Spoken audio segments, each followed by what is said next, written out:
Hi, Foxes. Today I'm going to read to you a story called The Girl Who Loved Wild Horses by Paul Goble. This is a story that I've meant to read to you for a long time because the pictures in it remind me of a dress that Saskia has. It is not a book about the desert, more of the plains in the United States, which is flat like the desert, but not, but a lot more lush.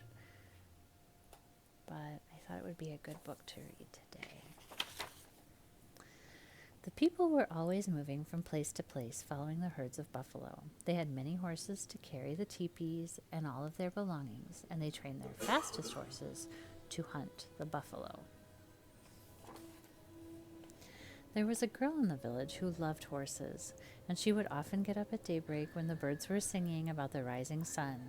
She led horses to drink the water, and she spoke softly to them as they followed. People noticed that she understood horses in a special way. She knew which grasses they liked best and where to find them shelter from the winter blizzards. If a horse was hurt, she looked after it. Every day, she helped her mother carry water and collect firewood, and then she would run off to be with the horses. She stayed with them in the meadows, but was careful never to go beyond the sight of home. One hot day, when the sun was overhead, she felt sleepy. She spread her blanket out and lay down. It was nice to hear the horses eating and moving slowly among the flowers, and soon she fell asleep. A faint rumble of distant thunder did not wake her. Angry clouds began to roll across the sky with lightning flashes and darkness beneath, but the fresh breeze and scent of rain made her sleep soundly. Suddenly, there was a flash of lightning, and a crash and a rumbling which shook the earth. The girl leapt to her feet in fright. Everything was awake. Horses were rearing up on their hind legs and snorting in terror. She grabbed a horse's mane and jumped onto his back.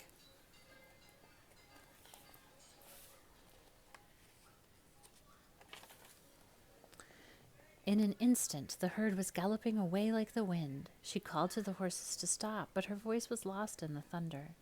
She hugged her horse's neck with her fingers twisted into his mane, and she clung on, afraid of falling underneath the drumming of the hooves.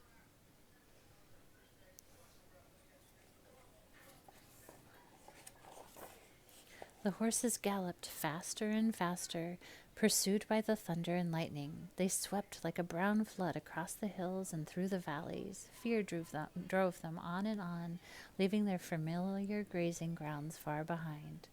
At last the storm disappeared over the horizon, and the tired horses slowed and then stopped and rested. Stars came out, and the moon shone over hills that the girl had never seen before. She knew they were lost.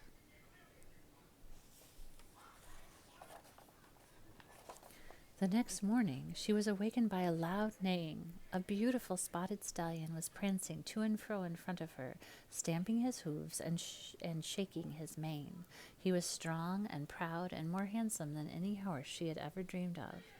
He told her that he was the leader of all of the wild horses who roam the hills, and he welcomed her to live with them. She was glad, and all of her horses lifted their heads and neighed joyfully, happy to be free with the wild horses. The people searched everywhere for the girl who had vanished and the vanished horses, and they were nowhere to be found.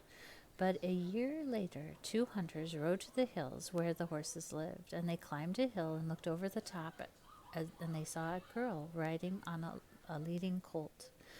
They called out to her, and she waved back, but the stallion quickly drove her away with all of the horses.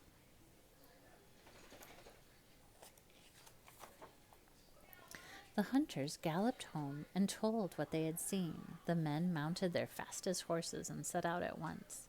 It was a long chase. The stallion defended the girl and the colt, and he circled around and around them so that the riders could not get near. They tried to catch him with ropes, but he dodged them.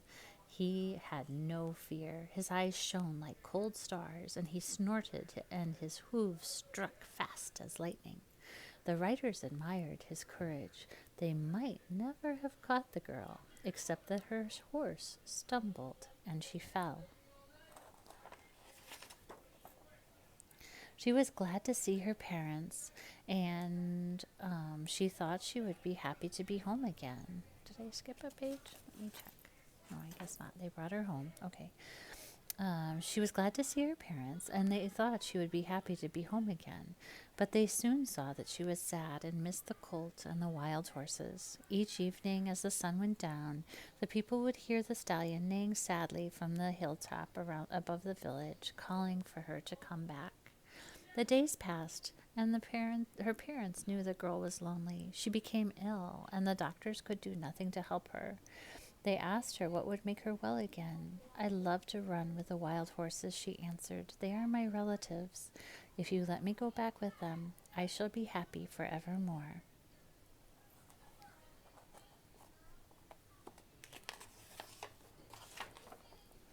Her parents loved her and agreed that she should go back and live with the wild horses. They gave her a beautiful dress and the best horse in the village to ride.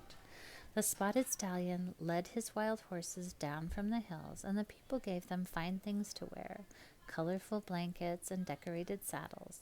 They painted designs on their bodies and tied eagle feathers and ribbons into their manes and tails. In return, the girl gave the colt to her parents, and everyone was joyful.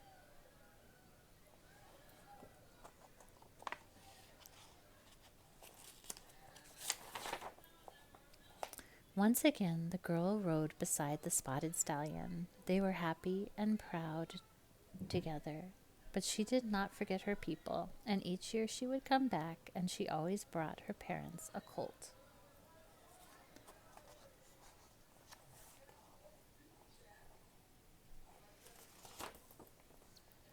And then one year she did not return and was never seen again. But when the hunters saw next saw the wild horses, there galloped beside the mighty stallion a beautiful mare, with a mane and a tail floating like the wispy clouds about her, and they said the girl had surely become one of the wild horses at last. Today we are glad to remember that we have relatives among the horse people, and it gives us joy to see wild horses running wild and free. Our thoughts fly with them.